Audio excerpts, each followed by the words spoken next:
Hola, ¿cómo va? Que Dios los bendiga.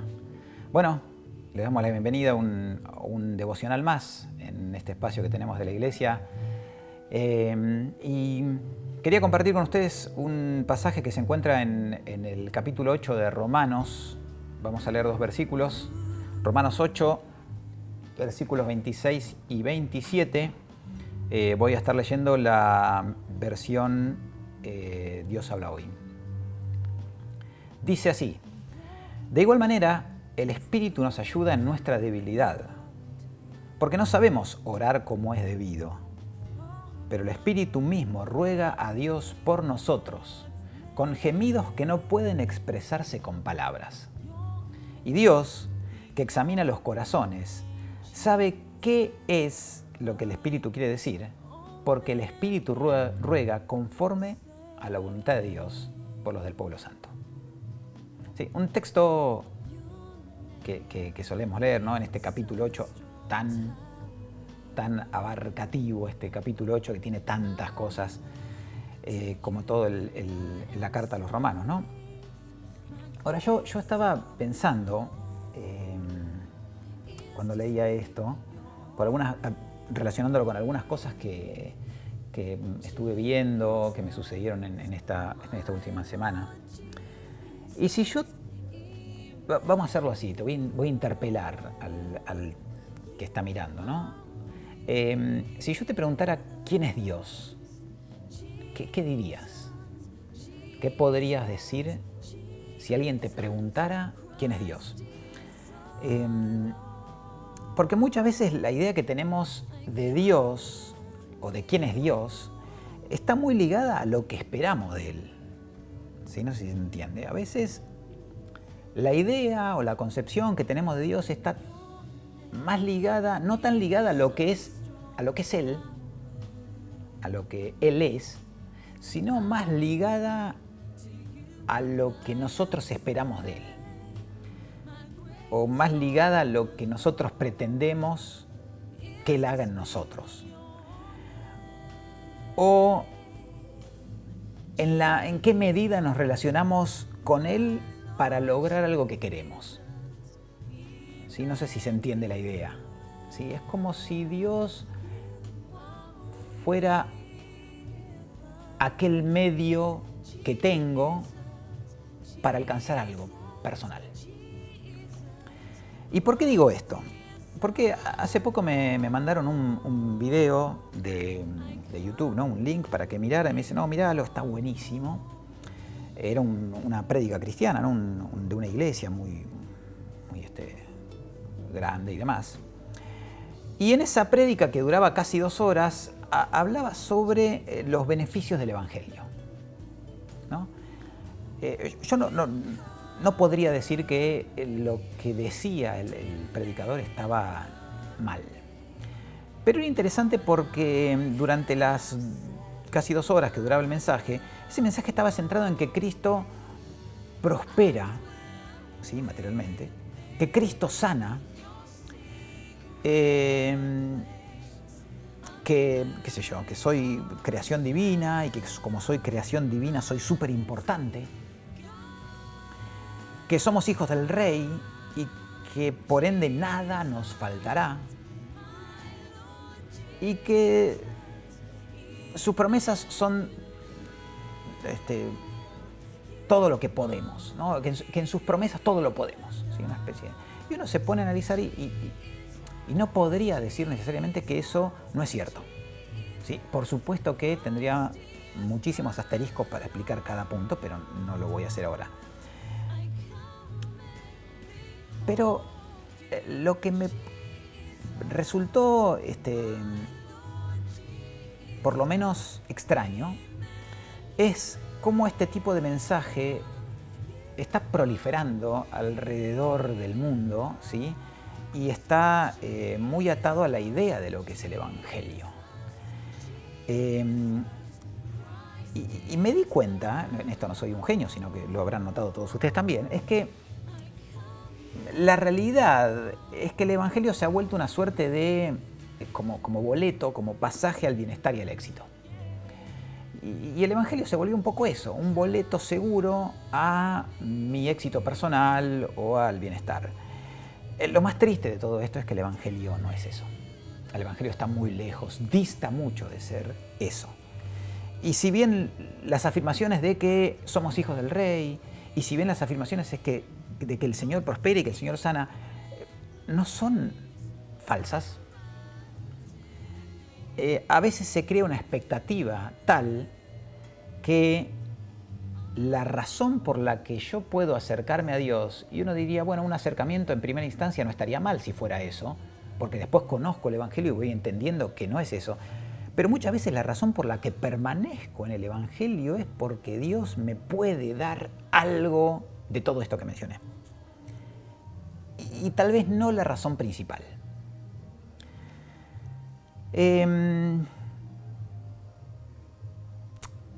No me quiero ir mucho por las ramas. Lo importante es que me preguntaba qué idea tienen esos pastores, ¿no? Cuando yo veía el video me preguntaba qué idea tienen esos pastores o esos feligreses o las personas que estaban en esa iglesia sobre Dios, sobre el Evangelio. ¿Quién piensan que es Jesús? Y es una pregunta interesante porque el mismo Jesús, ¿sí?, le hizo estas preguntas a sus discípulos, ¿no? ¿Quiénes dicen que soy yo? ¿No? ¿Quiénes dicen las personas? ¿Quiénes dicen la gente que soy yo? Y después los interpela directamente a ellos y le dice, ¿y ustedes quiénes dicen que soy? ¿Quiénes piensan que soy yo? ¿Qué idea tienen? Algo así como, ¿por qué me están siguiendo? ¿Por qué son mis discípulos? ¿Qué esperan de todo esto? Y me detengo acá porque a veces a lo largo de nuestras vidas nuestra relación con Dios está más signada por lo que podemos obtener de Él que lo que Él quiere hacer con nosotros. Y entonces, cuando las cosas no parecen salir como debieran salir, empezamos a sentir que esto del Evangelio no era como me dijeron, ¿sí? Yo vine porque me dijeron que iba a prosperar económicamente, ¿no? Y no prospero.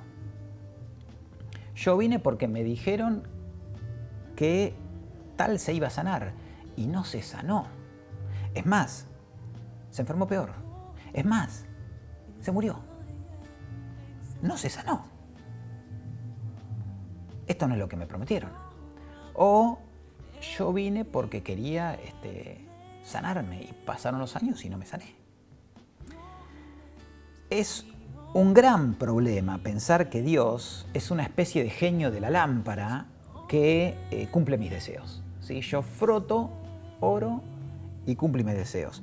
Es un gran problema basar, ¿sí?, que el basamento principal de nuestra relación con Dios esté centrado en aquello que yo puedo obtener de Él. Una especie de relación por interés. ¿Sí? Muchas veces escuché la frase, vos cumplí con Dios, le hace, vení a la iglesia, sé obrero, serví, anda a predicar, que Él va a cumplir con vos. Extraño, ¿sí? ¿Qué me motiva entonces a mí a servir al Señor? ¿Que Él me va a premiar con alguna de estas cosas? Es un gran problema acercarme a Dios para que las cosas me salgan bien. ¿Sí? Bien como un concepto humano, ¿no? Yo entiendo que es popular, que en términos de marketing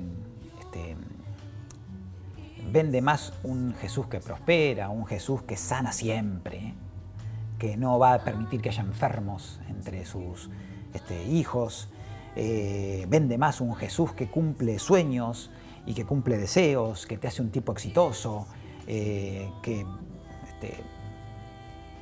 podés prometer y aportar y entonces el Señor va a obrar.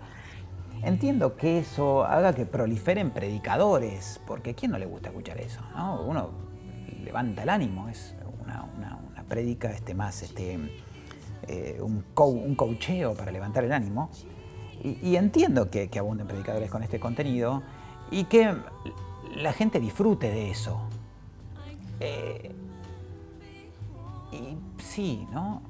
Yo prefiero que, si lo pienso en términos estrictamente humanos, y prefiero que me digan, sos un exitoso, sos creación divina, sos hermoso, que sos un pecador perdido y muerto en pecados, que necesita indefectiblemente de Dios para ser salvo. Pero es un gran problema. Es un gran problema que el Evangelio se esté tergiversando tanto. Porque ese no es el mensaje del Evangelio, ¿no? Ese no tiene nada que ver con el mensaje del Evangelio.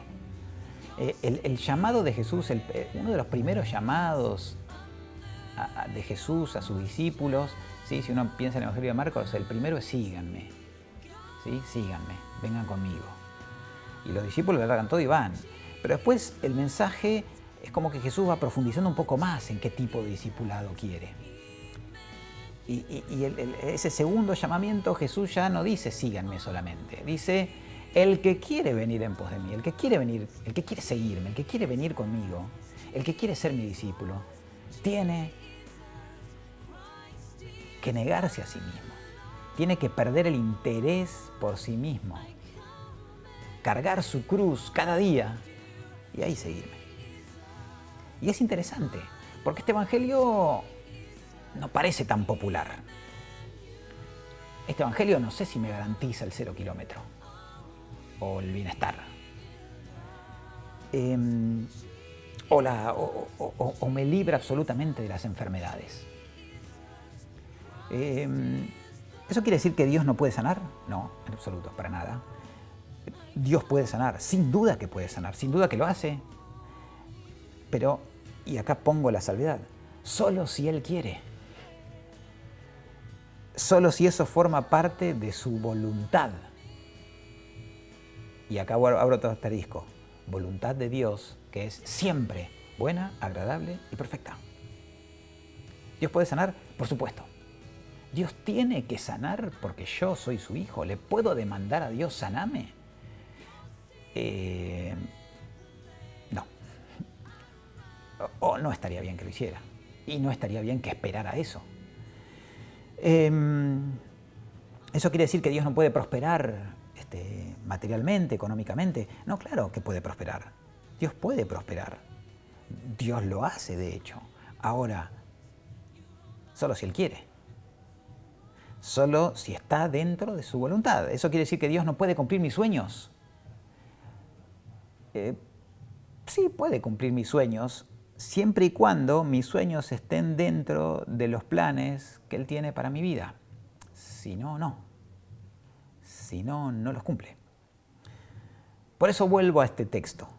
De igual manera, el Espíritu nos ayuda en nuestra debilidad, porque no sabemos orar como es debido. Pero el Espíritu mismo ruega por nosotros con gemidos que no pueden expresarse con palabras. Y Dios, que examina los corazones, sabe qué es lo que el Espíritu quiere decir, porque el Espíritu ruega conforme a la voluntad de Dios por los del pueblo santo. Acá Pablo claramente nos está diciendo al menos tres cosas importantes. Que no sabemos pedir o cómo pedir. ¿Por qué? En realidad creemos que sabemos, pero no sabemos. ¿Está mal pedir entonces? No, en absoluto, hay que pedir. Hay que pedir, de hecho la Biblia misma dice, hagan sus peticiones, hagan sus ruegos, pidan. Ahora, la petición tiene que estar unida siempre a la noción de que Dios sabe más que yo. Por ende, muchas veces lo que pido, creyendo que es lo mejor, que es bueno, ¿sí? Creyendo que esto es lo mejor, creyendo que eso es lo bueno, muchas veces eso es contraproducente para mi vida y yo no lo sé. ¿Saben la cantidad de peticiones que el Señor no concedió como yo quería? Pero la mayoría diría. Y hoy las recuerdo y digo, menos mal que el Señor no me concedió como el genio de la lámpara esas peticiones que yo hice. Porque en ese momento, en esas circunstancias, yo pensaba que eso era lo mejor. Y si hubiese tenido el genio de la lámpara, le hubiese exigido que me cumpliera las cosas como yo las quería en ese momento. Lo que hubiera sido de mi vida si esas peticiones se hubiesen dado como yo pensaba. Lo segundo que dice el texto, más allá de lo que expresamos en nuestras oraciones, fíjense ahí lo que dice, ¿no? el Espíritu mismo ruega a Dios por nosotros con gemidos que no pueden expresarse con palabras. Es el Espíritu Santo quien intercede. Por lo tanto, tenemos que tener claro que nuestras oraciones sin esa intervención divina del Espíritu Santo no tienen mucho sentido. La oración es un elemento poderosísimo que tenemos los creyentes, en el que interviene una fuerza tan, pero tan poderosa como el Espíritu Santo. Por lo tanto, no podemos así a la ligera hacer esas oraciones. Lo tercero, Dios sabe lo que dice el Espíritu y Dios conoce todos los corazones. Por ende, Dios sabe qué es exactamente lo que necesitamos.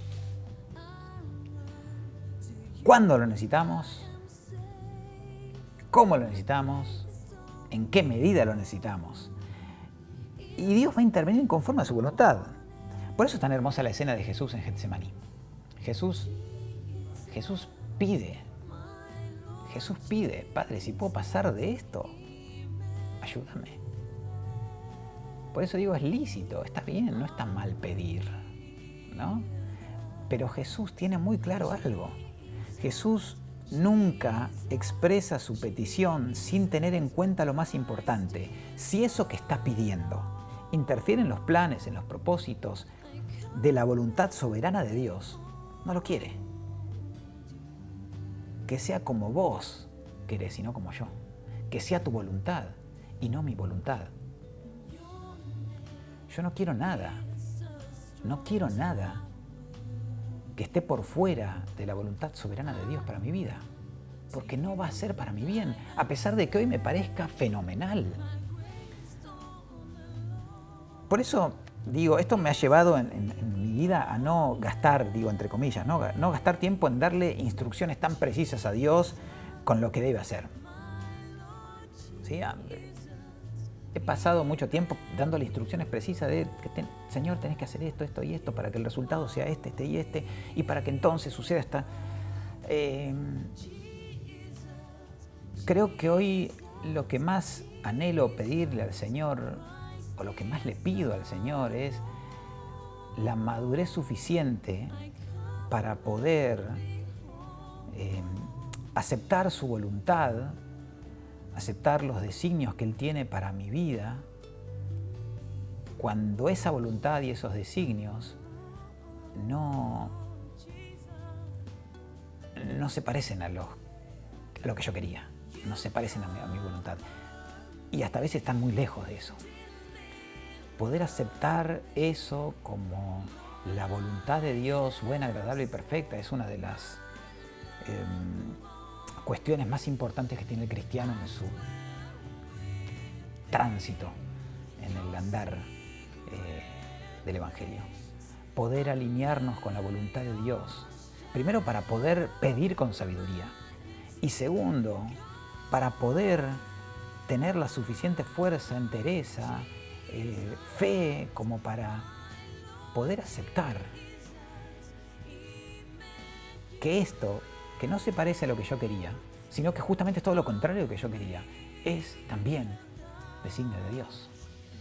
Porque si no cierro el puño contra Dios y digo, Dios no me cumple, o digo, Dios no me escucha. Y entonces la vida cristiana se vuelve una especie de lucha, ¿sí?, en torcerle la voluntad a Dios para que cumpla lo que yo quiero. Esto, y vuelvo a repetir algo muy importante, esto no tiene que ver con está mal pedir, en absoluto. Pero siempre nuestras peticiones, cuando oramos y pedimos, tenemos que tener claro que aquello que pedimos tiene que estar sujeto a la voluntad de Dios. Hay un pasaje, y con esto quiero terminar, hay un pasaje muy conocido, Jeremías 33:3, lo deben conocer de memoria. Dice, clama a mí y yo te responderé y te enseñaré cosas grandes y ocultas que tú no conoces.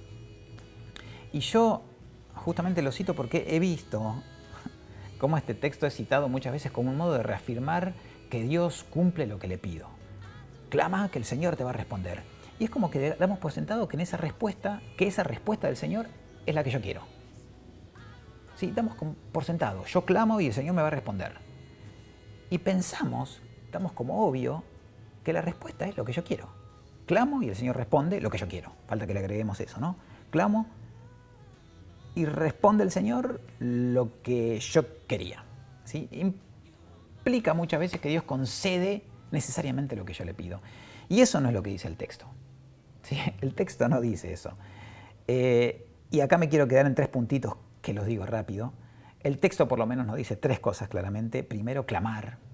Clamar es bíblico, orar es bíblico, orar con peticiones es bíblico, clamar. Y clamar tiene una connotación fuerte. ¿Sí? El clamor es un término que puede connotar como un grito de angustia, ¿no? Un grito de horror o de tristeza. Y muchas veces, sobre todo en el Antiguo Testamento, el verbo de clamar se usa como un grito de auxilio para expresar una profunda angustia o una profunda necesidad. Bueno, hay que clamar, ¿sí? Desde las entrañas uno puede clamar. Y está bien clamar, y es necesario clamar. Segundo punto que nos dice el texto es, el Señor responde. Dice, clama a mí y yo te responderé. Yo te voy a responder. ¿Lo que vos querés? No, eso no lo dice. Yo te voy a responder. Y la clave de la interpretación de este texto es que el Señor responde siempre. ¿Cuándo responde el Señor? Siempre. Cada vez que clamemos, el Señor responde siempre.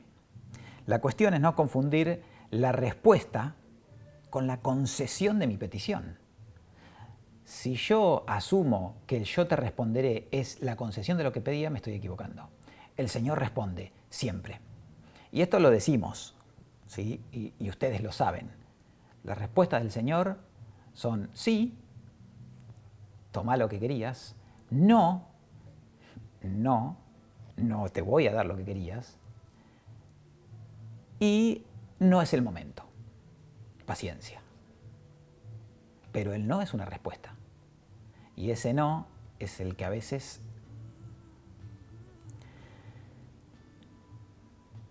¿quién es Dios definitivamente?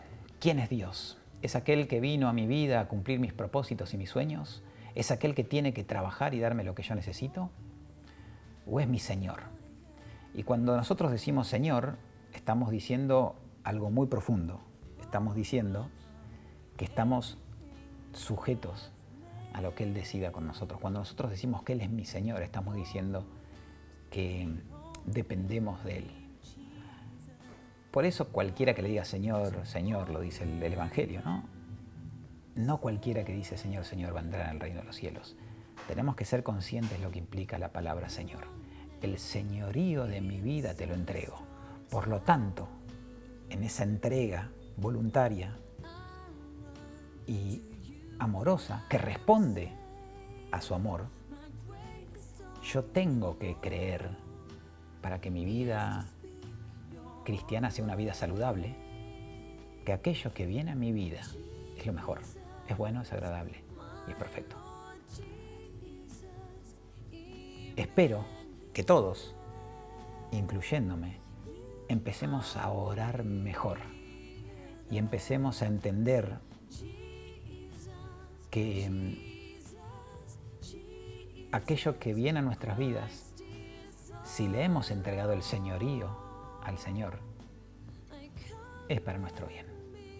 Aquello que evaluamos como bueno, aquellos que evaluamos como regular e inclusive aquello, y sobre todo aquello, que evaluamos como malo. Oramos. Señor, te damos gracias porque tenemos este privilegio y esta oportunidad tan grande de poder hablar con vos. Y esto, Señor, no es un detallecito, sino que es algo grandioso que no tiene comparación, Señor. El mayor privilegio que tenemos es poder hablar con vos. Y en este privilegio que nos diste de poder hablar y de saber que nos escuchás, queremos hoy, Señor, alinearnos con tu voluntad, poder permitir que el Espíritu que intercede por nosotros con gemidos indecibles se alinee también con nuestra manera de percibir nuestra realidad, Señor. Señor, ayúdanos a que nuestras oraciones dejen de ser egoístas. Ayúdanos a que nuestras oraciones se centren más en la voluntad buena, agradable y perfecta que tenés para nosotros. Señor, sabés que somos pedigüeños. Soy pedigüeño, Señor. Pero que la relación que tenemos con vos no esté centrada en lo que vos podés darme, sino en lo que ya me diste. Y me diste la salvación, Señor. Lo más grande que puede haber. Lo demás, Señor, es servicio, entrega, sumisión, morir a nosotros para poder servirte, negarnos a nosotros para poder servirte. Señor, qué lejos está del Evangelio aquello que muchas veces se predica, de que vos viniste para hacernos exitosos o prósperos o famosos o lindos o grandes. Señor, somos hombres y mujeres limitados, inservibles, viles, que han sido rescatados por la gracia. Y que ahora, Señor, que hemos sido rescatados, que hemos logrado esto, gracias a vos, tenemos que servirte. Y queremos servirte, entendiendo, Señor, que nosotros no somos, sino que sos vos a través de nosotros. Señor, como dijo Juan, Señor, que podamos menguar cada vez más, achicarnos cada vez más, para que vos crezcas. Y como dijo Pablo, que no vivamos ya nosotros, sino que vos vivas en nosotros. Te damos muchas gracias, Señor, y queremos dejar esto en tus manos, que nuestra vida a partir de hoy empiece a ser una vida de entrega, de sacrificio, de negación, de amor al otro, porque eso es el mensaje del Evangelio. Gracias, Señor, por la salvación, y gracias porque nos permitiste formar parte del reino y colaborar en el reino. Gracias, Señor, en el nombre de Jesús. Amén. Que Dios los bendiga.